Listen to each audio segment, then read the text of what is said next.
Hi YouTube, welcome to or back to the channel. I hope that you guys are excited for today's video. I look and sound like complete crap, so I'm just apologizing in advance. I also wanted to do like a little bit more fun of a Q&A this time, but I have no energy. I have been sick for over a month, and so I just thought if I don't film it now, who knows how long I'm gonna be sick. I'm sure I'm not the only one who's had 5 million viruses going around. Luckily, the boys haven't been sick at all.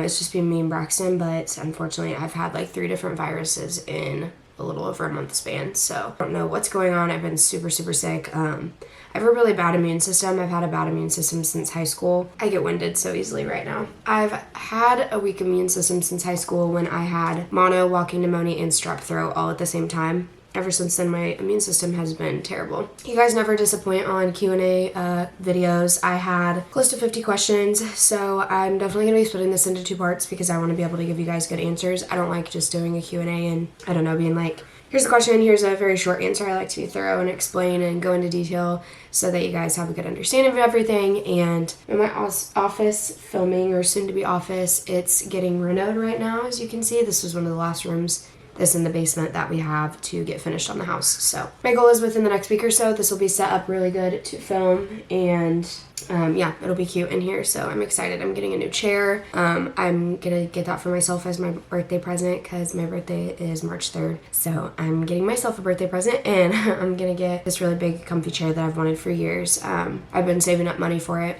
and so yeah, I'm gonna get it because I've wanted it forever and I want to read in it too. But anyways, go Eagles, we're in the Super Bowl. I'm so excited, also very nervous just because football's like kind of stressful, you know, like when you actually care, it's stressful. And being from Missouri and liking the Eagles has not been an easy journey for me.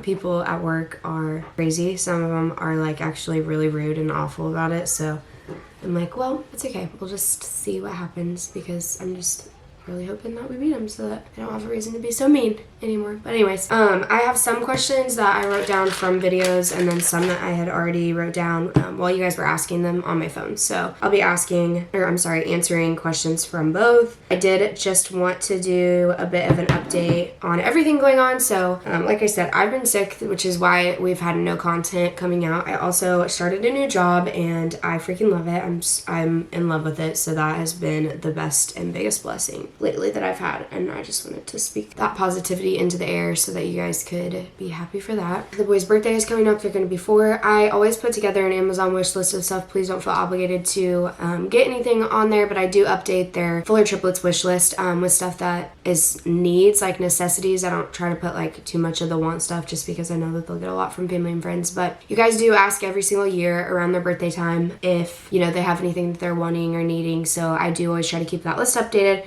So I will have it updated when I post this video of our current needs. We have like no jammies right now, so that's probably what our biggest need are. And then things to organize their toys because we are really struggling with keeping up on keeping all their toys up, and it just brings a lot of like unwarranted stress onto me, which I know is probably a little dramatic, but I like can't do it. I can't have toys all over my house like that. And the problem is right now, like we don't have anywhere to put them even if we could store them. So I'm wanting some creative ways to store toys both in the basement, which is almost done for the boys, and for our living room. So if you see like some furniture stuff on there, that's what that is. It's not anything like for me or Braxton, obviously. But for those of you who like to do stuff for the boys, I'll get it updated. They are back in preschool, so I'll touch on that. Yeah, I feel really out of it, but let's get started. Like I said, I'm gonna do 2 parts to this video because it does get a little bit long and crazy. So okay, so a lot of people have said that they watched the videos of like Daxon and Ezra like having those blowout diapers, and they asked about if we've tried switching foods or doing a blended diet. We have tried actually doing the switching the foods. I've never tried a blended diet with them, mostly because they're nutritionists from the hospital. This is what they want them to do. We did ask about doing a blended diet for them and maybe making all their stuff at home, but unfortunately their nutritionist felt like this was the best option for us, especially with the fact that 2 of them are on feeding tubes. And their weight gain is still incredibly good, and they have hit the charts as far as all their growth has gone. So I think maybe that's another thing that's like, well, yeah, parents are having to deal with these blowout diapers, but... And honestly, what's really strange is since I filmed that video, their poops have slowed down a lot, and they really haven't had any blowouts. So I don't know why, because nothing has changed, but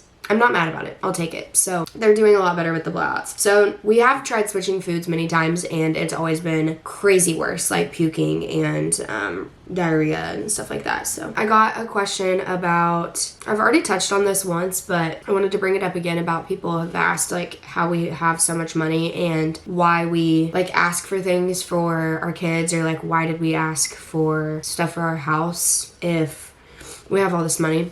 And I've never asked for anything I did ask one time, if people were feeling it in their hearts that that we would appreciate it. It was almost like me starting like my own mini GoFundMe, because I was very stressed that we were gonna have to pay out of pocket for all the boys' therapies and in their preschool. I got a couple negative comments, and so I immediately just deleted the whole post, and we only had one person send money, and I sent it directly back to her and just was like, we appreciate it. But I don't ask for anything. Like anytime that I share like the boys' wish list or anything, it's just because people always ask me, hey, how can we get stuff for the boys that they're needing or wanting, or how can we send you guys, how can we help? Hey, we really want to send you this and this for the house. I've never asked anybody I've never like begged for handouts or ever asked anybody to send stuff. And of course we love everything and we appreciate it, and the boys love being able to get stuff in the mail from our YouTube family, but it's not, it's not necessary. It's not like why we do what we do, and I don't really mention it unless it's like a special event or a holiday, because that's when people ask the most. Also, we had the question about how we have so much money to like afford this house and this and that. Well, we don't. We lived at my mom's house for 3 years, so I'm sure most people who have been on the channel for a long time know that.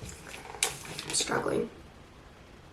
We saved up a lot of money during that time. Actually, I got barely anything back for like my taxes and everything, so that was hard because I was expecting that money to help us to be able to put a good down payment, but we did put a heavy down payment down on this house to be able to afford it, and we budget. It's not easy. I'm used to making, well, I guess not making, but significantly having more money on deck all the time because I didn't have to budget for a home and our expenses are heavily increased. So, it's hard. It's hard. It's been a huge adjustment. Me and Braxton have done well with it. Like we've worked together as a team and had good communication about money and funds and everything. And we're doing good. I think the hardest thing, honestly, for us is keeping up with groceries, which his mom has been a huge help. She's done a couple big grocery hauls and brought stuff over for us, but groceries is honestly like what kills us. If I didn't have groceries, like we'd be okay, but groceries is such a struggle. And I think mostly it's just me getting used to, I don't have all of that money to just spend on the boys or myself anymore. Like I have to actually put it to good use, which is worth it, but it's just an adjustment to me because now I feel like I have no money all the time. Like I'm like, this is what, adults were meaning when they're saying like, how are people surviving and how's everybody struggling? Because it is very expensive to live in this economy right now. And I don't regret for a second that we bought our own house and that we have this home, because it's been the best blessing for us, but it's definitely, put a strain on us, of course. And then you see the comments like that where like, oh, how do you guys have all this money? Or I bet they have housing. I was like, well, you can't have all this money and be on housing, so that doesn't really make any sense. But also, trust me, I'm paying a mortgage every month, and it's a hefty one.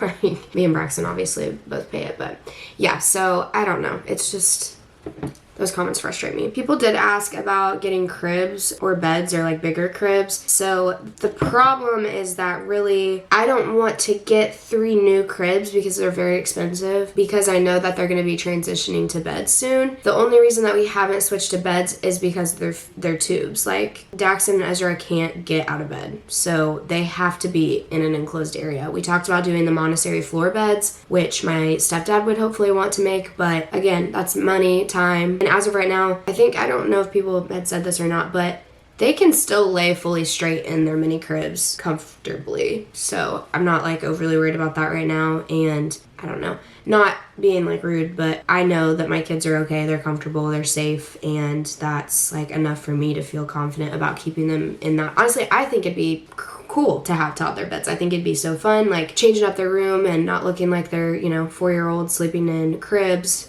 And I would prefer to do that, but unfortunately they have to be enclosed until they can understand the concept, and Ezra definitely doesn't understand. I think Daxon would understand. Ezra, it would be very difficult for him to understand that he has to stay in bed, so at this time it's just safest. So another question that we got was, when's Ezra getting his trach out? What are the changes that are going on with that? So he is still doing really well. He needs to be on his speaking valve more frequently than he is, because that is what's actually having him breathe out of his nose and mouth and not his trach area. He's also requiring still just a little bit of oxygen at night, so we have to get a little bit in a better place with that. However, he is getting close. I mean, he's not going to have his trach forever. People ask that a lot. He won't have his trach forever, and hopefully we're on the end of it, but it is time consuming to have this trach little thing in. It's a long process, but he's getting there. We had an event this morning. We got up for the day. Ezra is still on monitors at all times when he's sleeping. He was on his monitor. All his numbers and everything looked great, was doing good. I went and let the dogs out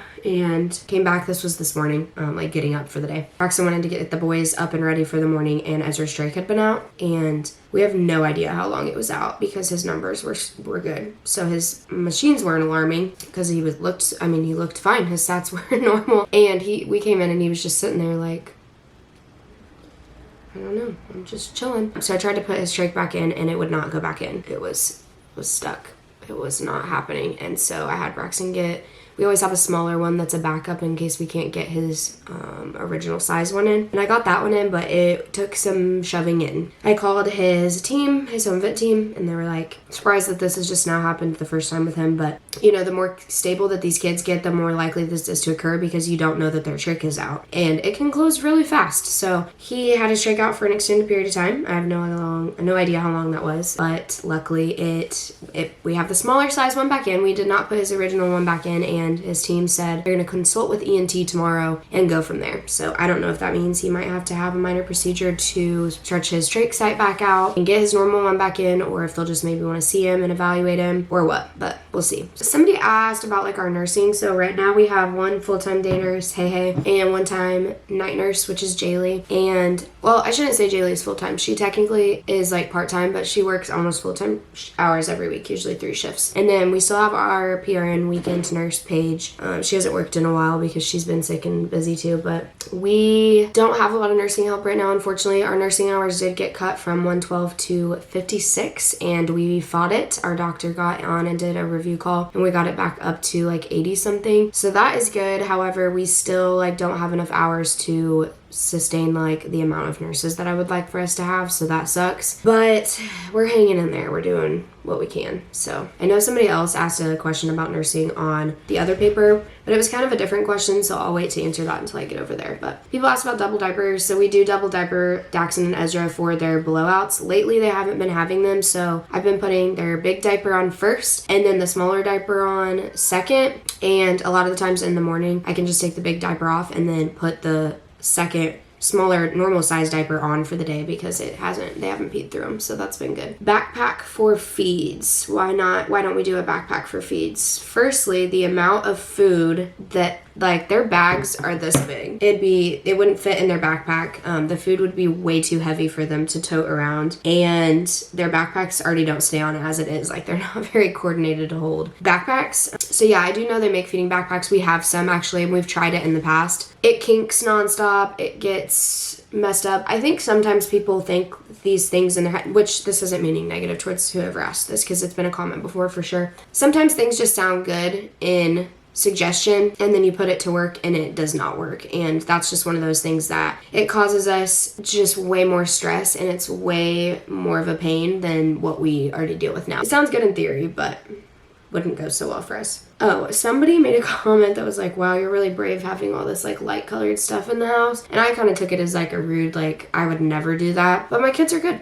They listen. They're behaved. They know they can't eat on the couch. They can't be going over there. They wash their hands after every time that they touch something or after meals. They know that. They'll stand there and say, can I wash my hands, please? Corey knows he can't eat or drink anything on the couch, so the only issue that we've had was Ezra projectile vomiting all over it, and that was not fun, but it came out. So somebody asked about potty training, how that's going. Honestly, I'm going to be straight up with you guys. It's a slack on all of us because I think Corey and Daxon are probably getting to the point that they're ready to start potty training. Corey just screams a lot. He gets scared, and I don't really know how to break that. And so I haven't wanted to push it too much, but we also have not been great about putting them in underwear and letting them really try and learn, which to me is is a parenting fail. I feel that I've thought about a couple times. I'm we've really kept up on a lot of things, but this I feel we've kind of dropped the ball. I would like to work on getting them potty trained, but it's a lot, and with Braxton being home working from home every day, and then the nurse, like, I can't really expect either of them to be able to sit with them full time and watch them. Like, it's a lot, and I'm not home. So I also feel like, as the parent who's the working parent that's out of the house,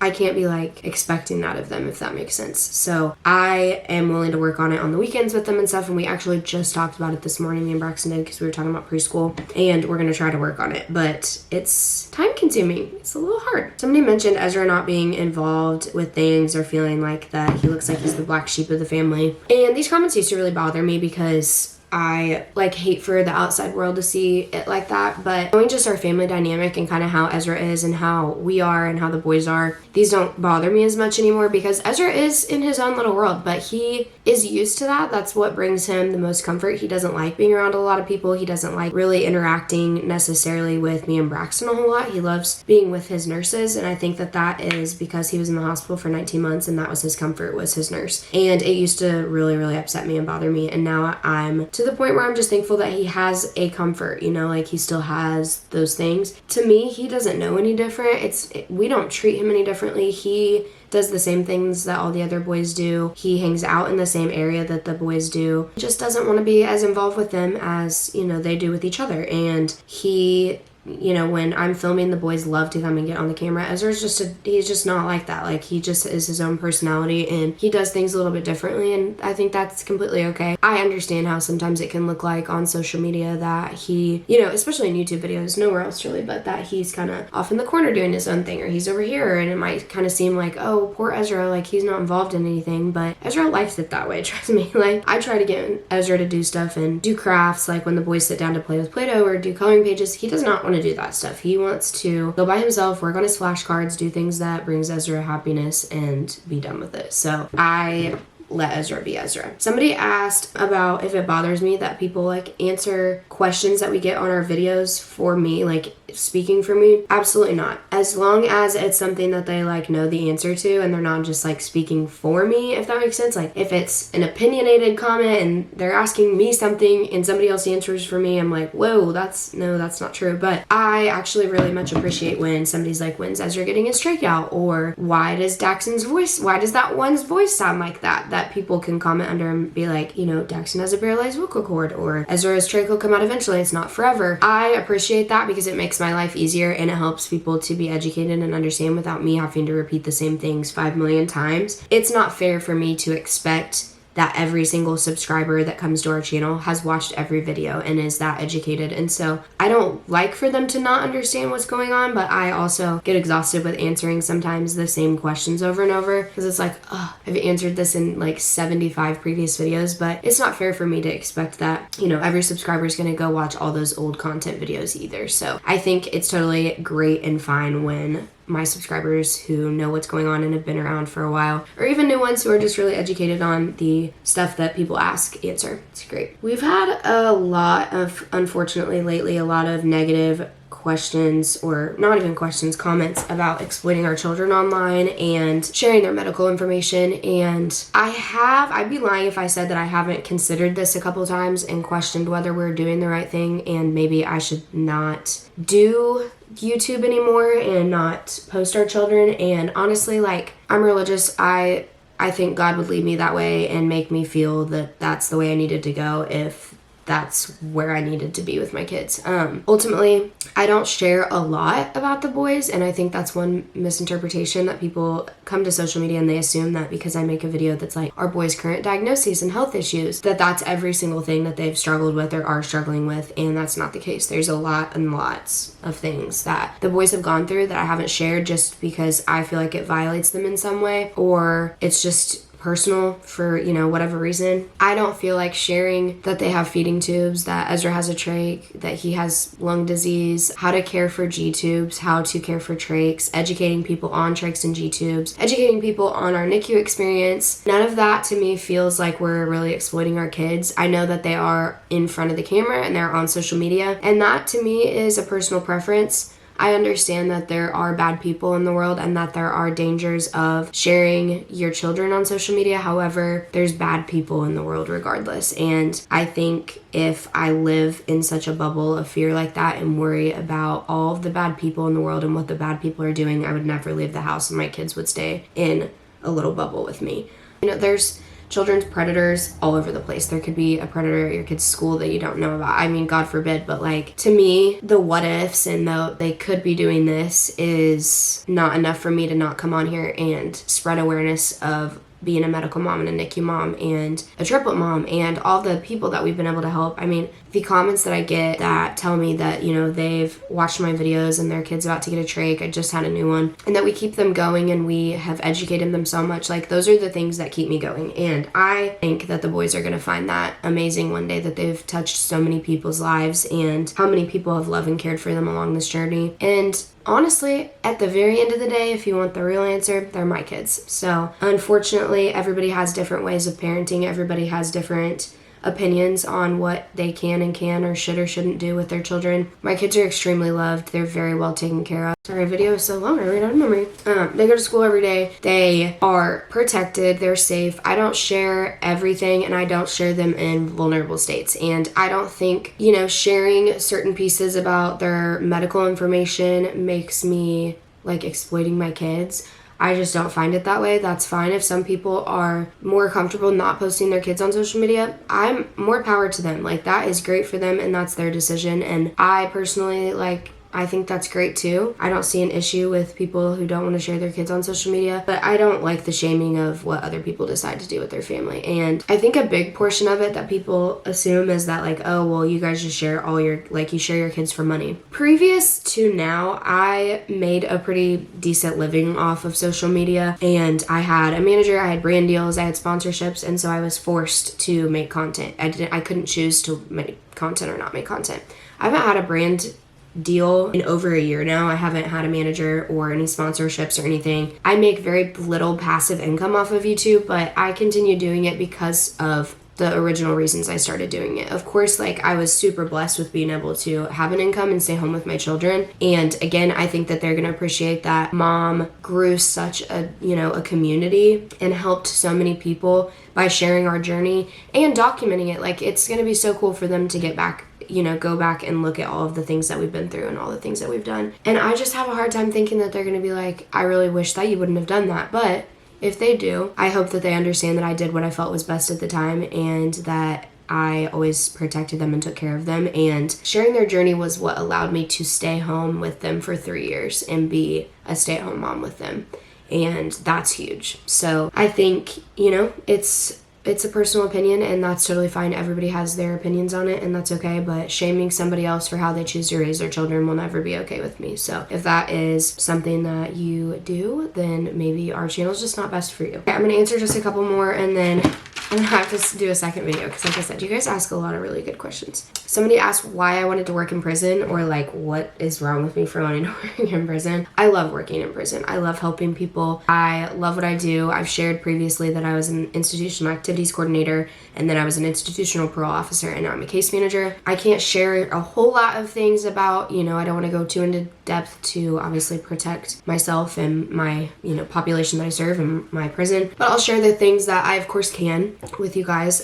So I have 3 wings of our prison. Our prison has 4 housing units. The housing unit that I work in has 6 wings on the first floor. The second floor is our trauma care unit, so it's people that are suffering from extreme medical conditions of some sort. And then the third floor is 6 wings, and that's where I'm at, and I have 3 of those wings. I want to say about 300 people that I am the case manager for, so I am very busy. I'm slower than a lot of other case managers because my housing unit is the housing unit that they come into originally, and it's during a process where they're deciding kind of all these different scores and where they're gonna go. If you guys want me to touch on this more, I would be willing to share a little bit more about it. I can't, like I said, I can only share so much, but I can definitely share these things with you. But yeah, I love what I do. I'm kind of their middleman that gets to help them in many different ways, and so I appreciate the different variety and being able to help people, because that's obviously why I went into criminal justice. So people always ask if we want more children. I was really set for a while that I wanted more kids. I'm kind of to the point now where I'm like, it doesn't really make sense for us. I would love to have another baby.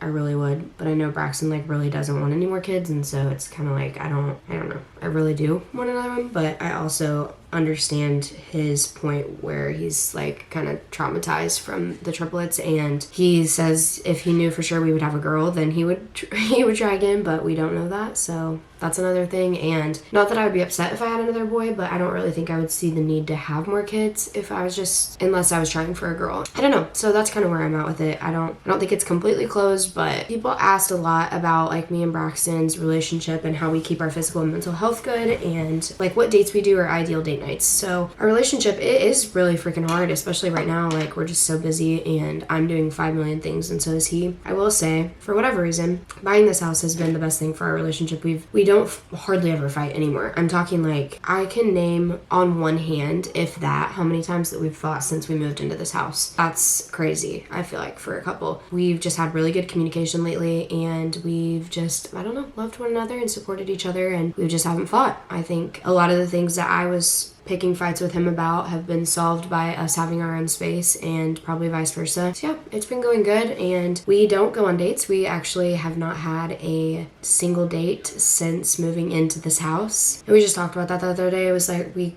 gotta be better about, you know, spending time together and going on like even like a dinner date. But yeah, we haven't even went on a date since we've had this house, and that makes me sad because we gotta take care of ourselves too. So I'm hoping we can do something for Valentine's Day maybe. Physical and mental health. My physical health is horrible right now, obviously, as you guys can hear. I've been so sick, but mental health, just keeping busy, doing taking time. When I come home every day, I know that it's his time to take care of his mental health. So he leaves and he'll go to the gym and work out and then run. He'll usually go get us dinner or whatever. That's his time. And then he knows when he gets home, usually in the evenings, if the boys are already in bed, he kind of leaves me alone for a little bit because I like to take a bath. I'll read my book and unwind, eat some dinner, and then that's like our time we spend together usually is eating dinner. Sounds simple, but we like it. We watch like our favorite TV show and just kind of enjoy each other's company without really talking. And yeah, that's really that's the gist of our relationship right now. I love him just as much as I ever have, and ultimately we're doing good. It's just a different schedule and different chain of events now. So but I love you guys so much. I'm gonna cut this because if not, it's gonna be a 5-hour video at this rate, but I will make a part 2, and hopefully it'll be a little bit funner of a setting. But I love you guys. I hope that you've enjoyed this, and we'll see you in the next one.